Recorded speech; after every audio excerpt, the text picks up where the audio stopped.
Thank you, Mr. Speaker. My question is for the Minister of Children, Community and Social Services. This weekend, I hosted a roundtable on human trafficking with my colleague, the MPP for Barrie, Springwater and Oro-Medonte.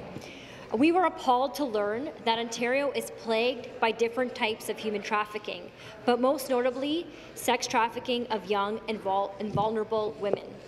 These are a violation of individual human rights, and it represents modern-day slavery, forcing individuals to act against their will.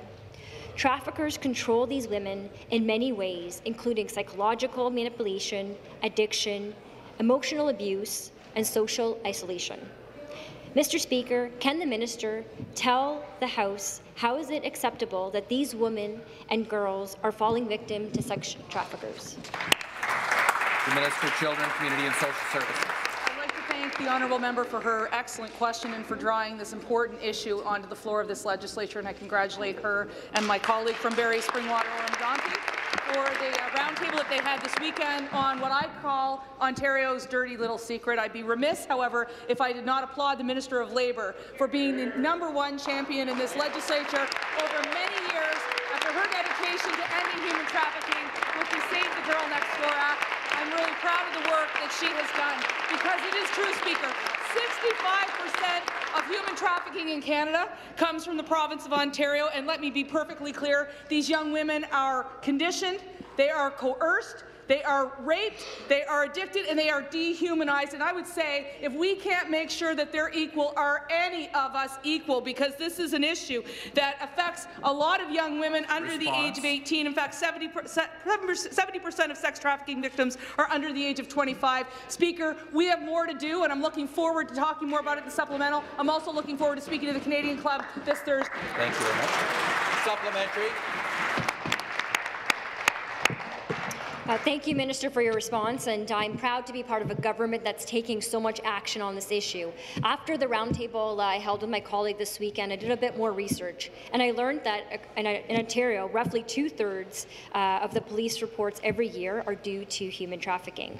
According to police reporting data and Statistics Canada, approximately 70% of sex trafficking victims are predominantly women under the age of 25, and 26% are under the age of 18, as the minister has stated. Additionally, data shows that majority of persons accused of human trafficking are often young males. Trends indicate that this is a growing problem across our province and certainly in my riding. Can the minister tell us how the government is combating sex trafficking? Minister. I've inherited 5 previous ministries, and I can tell you my #1 priority is to continue the strong work of the Minister of Labour in this field. And I can tell you that this is not just it's not just a provincial issue, it is a community issue, it's a neighbourhood issue, it's a national issue. Our response to sex trafficking previously was based on 4 pillars: prevention and community supports, Indigenous-led approaches, justice supports, and provincial coordination and leadership, and I've added a 5th pillar.